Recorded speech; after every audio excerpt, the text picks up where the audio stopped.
열왕기상 12장 읽겠습니다. 세겜 회의. 르호보암은 세겜으로 갔다. 온 이스라엘이 그를 왕으로 추대하려고 그곳에 모여 있었다.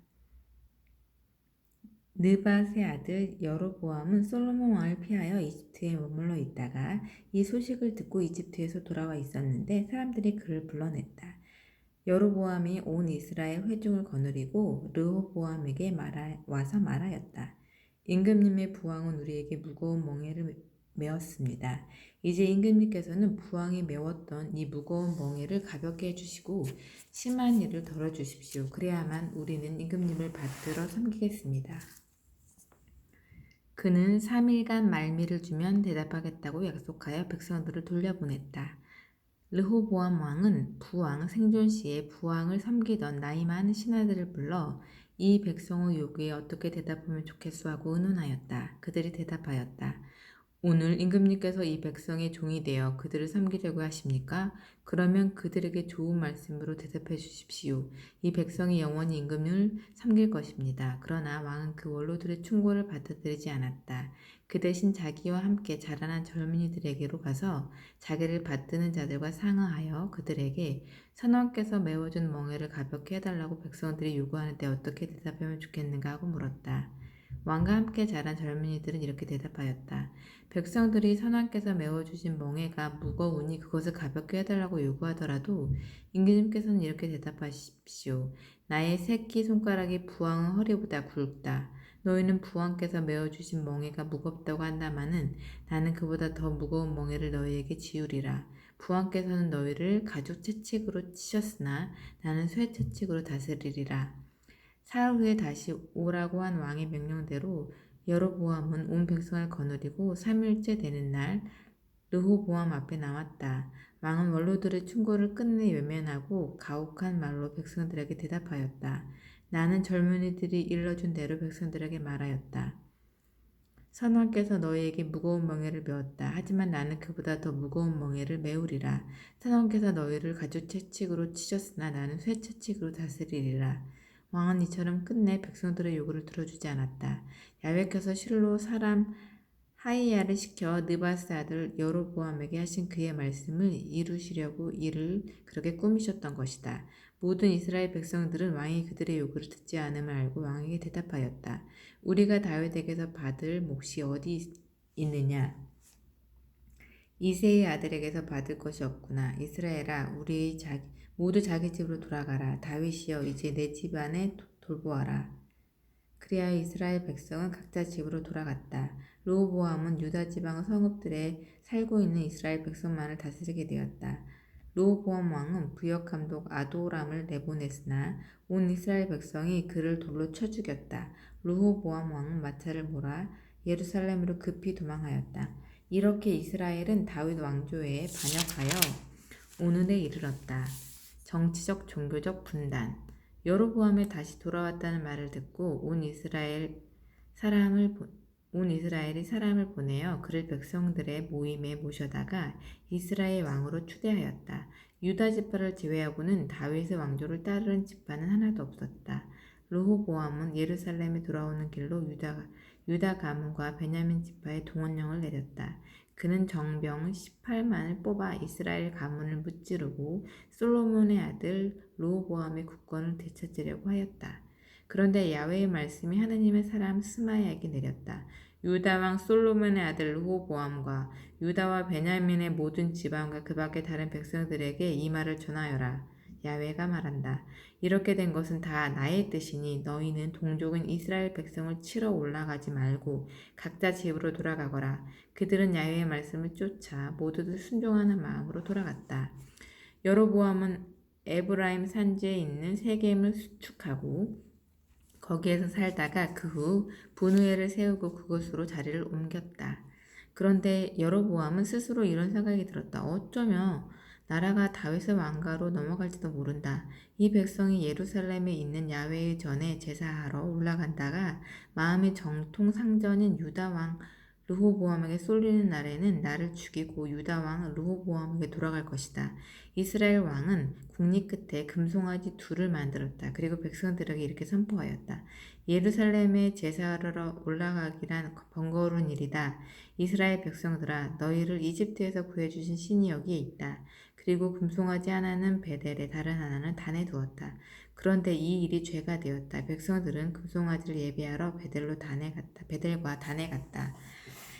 왕은 또한 언덕에 산당들을 짓고 레위 지파가 아닌 일반 백성 가운데서 사제를 임명하였다. 여로보암은 금송아지에게 제물을 드리기 위하여 유다에서 하고 있는 것과 같이 순례절을 제8월 15일로 정하고 자기가 세운 베델의 산당에서 사제를 임명하였다. 왕은 자기 마음대로 정한 제8월 15일이 되면 자기가 세운 베델의 제단에 올라갔다. 그는 이스라엘 백성들이 지킬 순례절을 이렇게 제정하고 친히 그 제단에 분향제를 드리러 올라갔던 것이다. 13장 베델의 제단이 무너지다. 마침 여로보암이 제단 옆에 서서 분향하려고 하는데 하느님의 사람 하나가 야훼의 말씀을 전할 임무를 띠고 유다로부터 와서 베델에 도착하였다. 하느님의 사람이 제단을 바라보며 야훼께 받은 말씀을 외치기 시작하였다. 오 제단아 제단아, 야훼가 말한다. 다윗의 가문에서 요시야란 한 아들이 태어나리니 두고 보아라. 그가 내 위에 분향하는 산당의 사제들을 죽여 그 뼈를 내 위에 태우리라. 그는 그 말이 야훼께 받은 것임을 보여주는 한 표적이 주어졌다고 하며 다음과 같이 말하는 것이었다. 이 제단이 산산조각이 나고 그 위에 있는 잿가루가 쏟아지리라. 여로보암 왕은 하느님의 사람이 베델 제단을 바라보며 이렇게 외치는 것을 듣고 제단에서 손을 들어 그를 가리키면서 체포하라고 명령하였다. 그러자 그를 가리키던 손이 곧 마비되어 오물을 잃을 수가 없게 되었다. 곧 이어서 하느님의 사람이 전한 야훼의 말씀대로 제단이 부서져 산산조각이 나고 제단 위에 있던 재가 쏟아지는 표적이 나타났다. 이렇게 되자 왕은 하느님의 사람에게 야훼 하느님께 은총을 빌어 자기 손이 다시 회복되도록 기도해달라고 애걸하였다. 하느님의 사람이 야훼께 기도하자 왕의 손이 즉시 나아서 전과 같이 되었다. 왕이 하느님의 사람에게 말하였다. 내 집으로 함께 가서 식사하고 피로를 풀도록 하십시오. 내가 또 당신에게 선물도 드리리다. 그러자 하느님의 사람이 왕에게 대답하였다. 왕실 재산의 절반을 준다 해도 왕의 궁전에는 가지 않겠소. 그리고 이곳에서는 식사를 하거나 물을 마시지 않겠소. 야훼께서 나에게 여기에서 식사를 하거나 물을 마시지 말고 올 때도 갔던 길이 아닌 다른 길로 오라고 명령하셨기 때문이요. 그리고 나서 하느님의 사람은 그가 베델로 올 때 왔던 길과 다른 길로 돌아갔다. 하느님의 특사와 늙은 예언자. 그 즈음에 한 늙은 예언자가 베델에 살고 있었다. 그의 아들들이 그날 하느님의 사람이 베델에 와서 행한 일과 왕에게 말한 것을 모두 아버지에게 말해 주었다.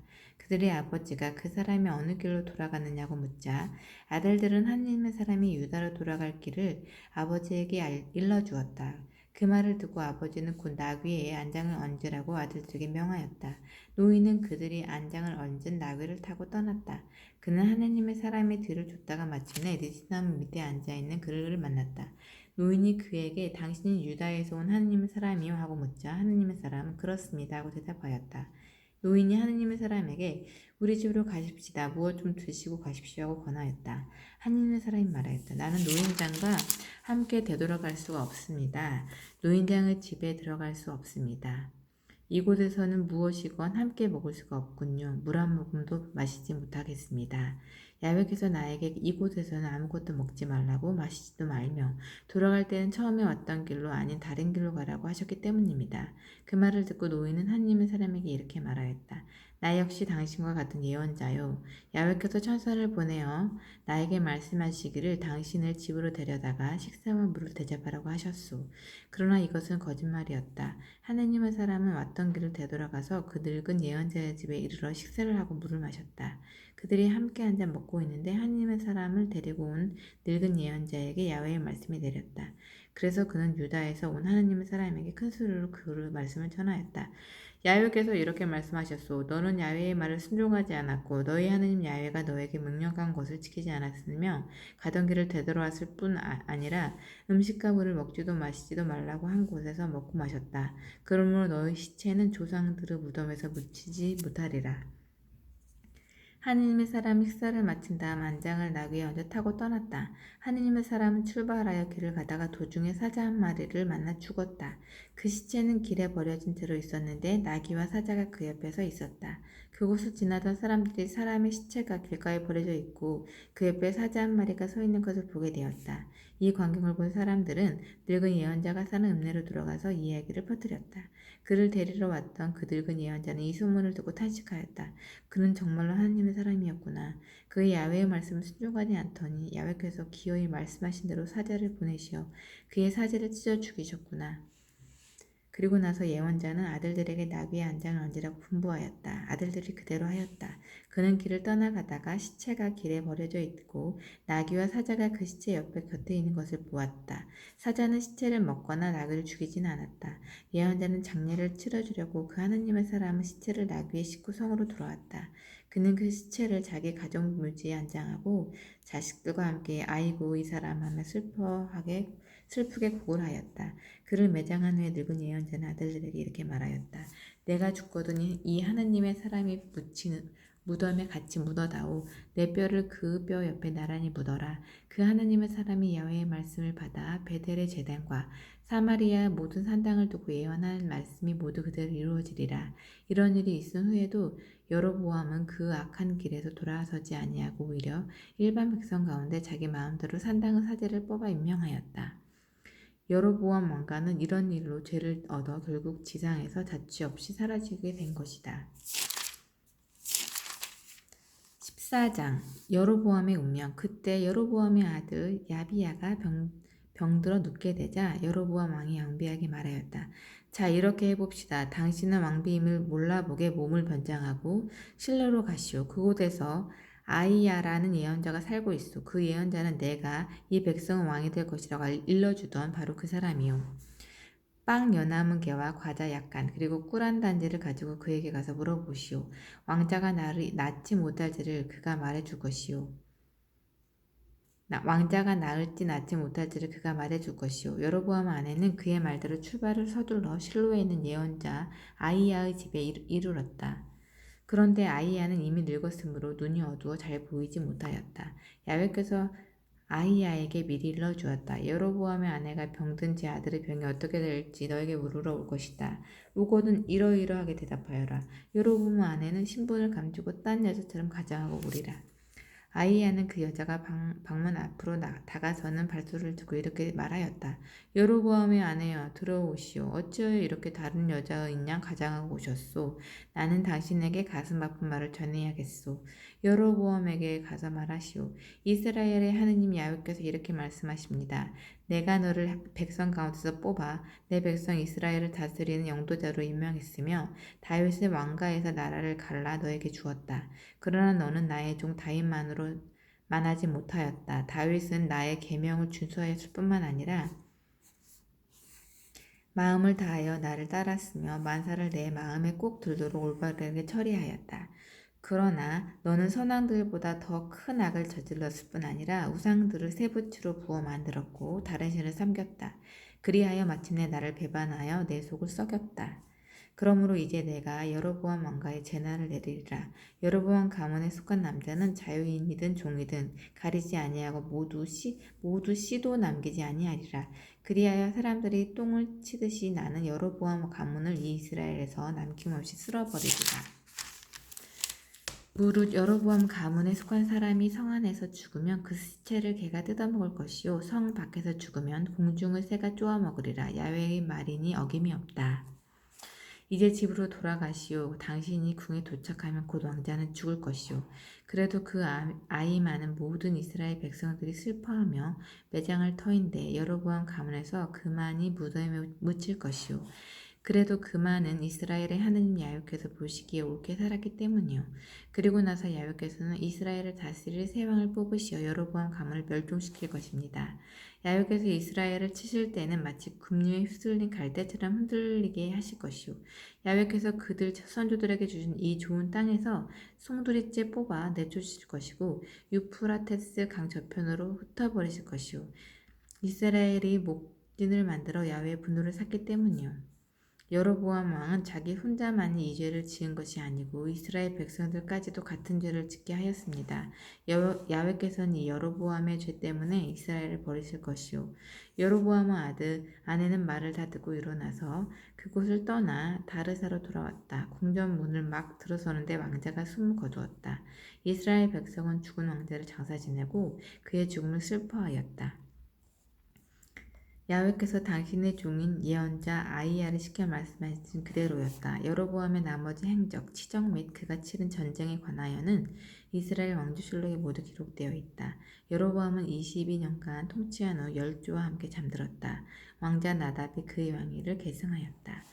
르호보암의 유다 통치. 한편 유다는 솔로몬의 아들 르호보암 왕이 다스리고 있었다. 르호보암은 41세에 왕이 되어 야훼께서 모든 이스라엘 지파 가운데서 따로 선택하여 당신 것으로 삼으신 도성 예루살렘에서 17년간 다스렸다. 그의 어머니는 나아마라는 암몬 여자였다. 유다 백성도 역시 야훼께서 보시기에 악한 일을 저질렀다. 선조들보다도 더 큰 죄를 범하여 야훼께 미움을 샀다. 그들 역시 높은 언덕과 우거진 나무 아래마다 산당을 짓고 거기에다 돌로 남신을 만들고 나무로 여신을 만들어 세웠다. 게다가 전국 곳곳에 남창이 우글거렸다. 이스라엘 백성은 야훼께서 자기들 면전에서 쫓아내신 원주민들을 온갖 추악한 폐습을 이렇게 본받았던 것이다.